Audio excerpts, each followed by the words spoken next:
बिस्मिल्लाहिर्रहमानिर्रहीम। Dear students, अस्सलाम वालेकुम।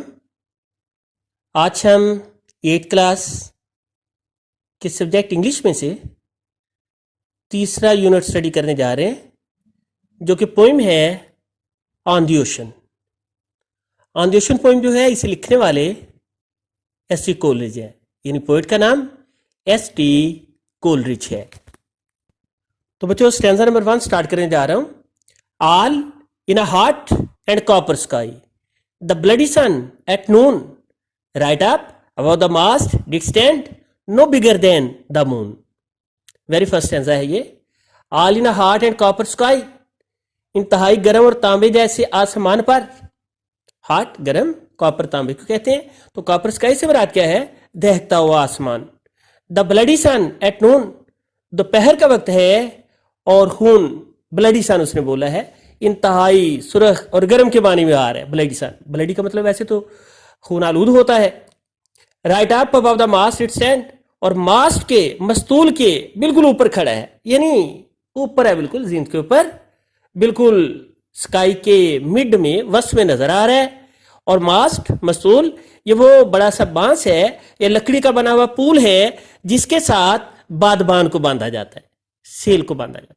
No bigger than the moon, और ये चांद से ज्यादा बड़ा नहीं है। पहले स्टैंजा में से डिफिकल्ट वर्ड्स के मीनिंग देखें। हॉट कहते हैं गर्म को, कॉपर स्काई तांबे के रंग वाला आसमान, ब्लडी सन बहुत ही सुर्ख सूरज, खूनी सूरज, इंतहाई हॉट सन, नून दोपहर का टाइम है, वक्त, आफ्टरनून सपहर को बोलते हैं और नून दोपहर को बोलते हैं। राइट का मतलब सीधा भी होता है, राइट का मतलब दायां भी होता है, राइट का मतलब दुरुस्त भी होता है, और राइट बिल्कुल सीधा ऊपर। अब बाब ऊपर, और मास्ट है, मस्तूल इससे मुराद है बादबान बांधने का, ये पुल होता है लकड़ी का बना हुआ। और मून चांद, मून का मानी चांद। अभी हम जा रहे हैं नंबर 2 स्टैंजा के ऊपर। तो नंबर 2 स्टैंजा देखें। Day after day, day after day we stuck, nor breath nor motion, as idle as a painted ship upon a painted ocean. S T. Coleridge कहते हैं कि डे आफ्टर डे, असल में seller से, मल्लाह से, जहाज रां से ये कहलवा रहे हैं, उसके रूम में, उसके बहरूम में, उसके भेस में कह रहे हैं day after day, day after day, दिनों के बाद दिन गुजरते जा रहे हैं, दिनों के बाद दिन गुजरते जा रहे हैं। We stuck nor breath nor motion, हम चिमटे हुए हैं, स्टॉक एक जगह पे डट जाना, रुक जाना, खड़े हो जाना, नॉर ब्रीथ नॉर मोशन, ना सांस लेते हैं ना मूव करते हैं, यानी हरकत नहीं करते। तो मोशन जो है मूव से नॉन है।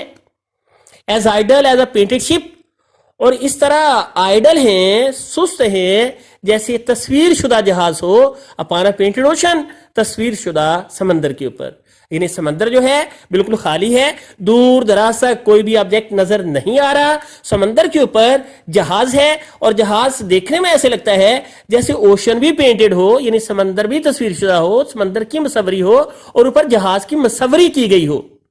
डिफिकल्ट वर्ड्स के मीनिंग देखें इसी स्टैंजा में से। डे आफ्टर डे, दिन ब दिन, यानी हर हर रोज के बाद। स्टक, फंस जाना, रुक जाना, डर जाना, चिमट जाना, स्टिक की सेकंड फॉर्म है। नार, ना ही के माने में आता है, नीदर और नार। ब्रीथ, सांस लेना है। मोशन, हरकत है। आइडल, नकम्मा, नकारा, बेमकसद, बेकार, सुस्त, लेजी के माने में आता है।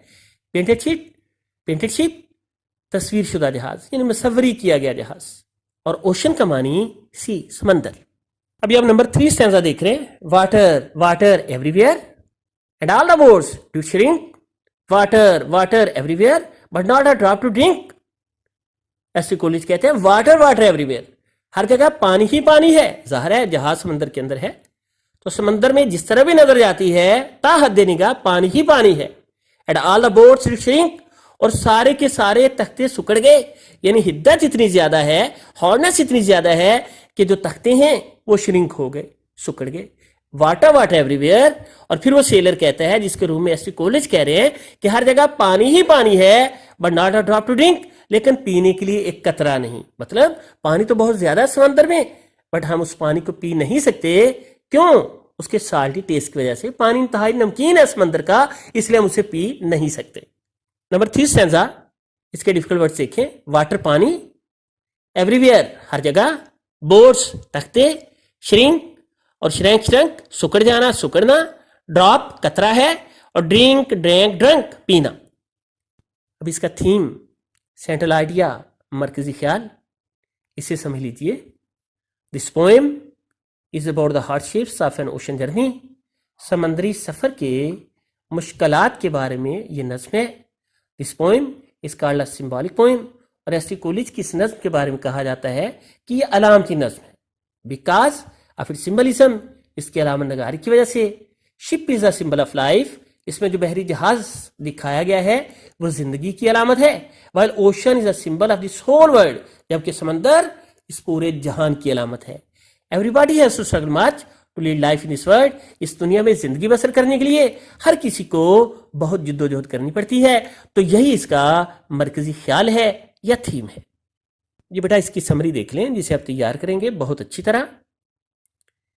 इन दिस पोएम, इस नज़्म में, ऑन द ओशन, जिसका टाइटल है, द पोएट, शायर यानी ST. Coolidge, is describing the voyage of a seller, एक जहाजरां, एक मल्लाह के बहरी सफर के बारे में बयान कर रहे हैं। A ship is travelling on an ocean, एक बहरी जहाज है जो एक समंदर के ऊपर रवां दवा है, सफर की हालत में है। एट द टाइम, उस वक्त, the weather is very hot, मौसम बहुत गर्म है। The sun is on the zenith, और सूरज जो है बिल्कुल एन निस्फ नहार पे है, यानी बिल्कुल सर के ऊपर है, आसमान के वस्त में है। So the whole atmosphere is full of warmth, इसलिए सारी की सारी फिजा हिद्दत से, हरारत से, गर्मी से भरी हुई है। Many days are passing away, बहुत से दिन गुजरते जा रहे हैं। But ship is on the surface of ocean, लेकिन बहरी जहाज समंदर की सतह के ऊपर है। It looks like a painted ship on a painted ocean, और ऐसे लगता है जैसे समंदर की मसवरी के ऊपर जहाज की मसवरी मौजूद हो, यानी तस्वीर शुदा ही समंदर हो और ऊपर साथ जहाज की भी तस्वीर बनी हुई हो। ड्यू टू इट्स लोनलीनेस, और वजह क्या है, वसी समंदर में जहाज की तन्हाई वजह है।